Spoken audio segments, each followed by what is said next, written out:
CM Revanth Reddy మాటలు విని AP CM Chandrababu Rayalaseema lift irrigation పనులు ఆపారని వైసీపీ రాష్ట్ర ప్రధాన కార్యదర్శి సతీష్ రెడ్డి ఆరోపించారు.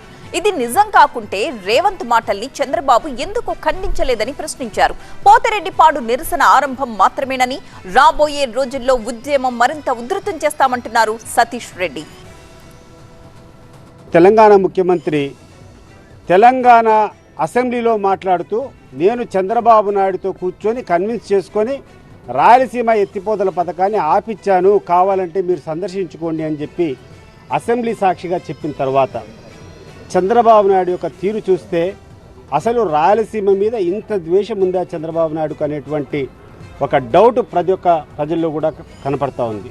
కరువు సమయంలో ఈ ప్రాంతాన్ని ఎట్లా ఆదుకోవాలా, ఇది ప్రధానమైనటువంటి అంశం. దాన్ని జగన్మోహన్ రెడ్డి గారు చాలా సమర్థవంతంగా కూర్చొని రాయలసీమ లిఫ్ట్ ఇరిగేషన్ ద్వారా మాత్రమే కరువు సమయాల్లో ఈ యొక్క ప్రాంతాన్ని కాపాడగలగమని చెప్పి ఆయన ప్రాజెక్ట్ మొదలుపెట్టారు. కానీ నువ్వు ఎందుకు ఆపావు? తెలంగాణ ముఖ్యమంత్రి నా ప్రమేయం వల్లనే, నేను నచ్చ చెప్పడం వల్లనే ఆపినాడని చెప్పి ఆయన చెప్తున్నాడు. దీనికి కనీసం నువ్వు ఖండించాల్సినటువంటి బాధ్యత ఉందా లేదా అని చెప్పి నేను అడుగుతున్నాను చంద్రబాబు నాయుడు గారిని.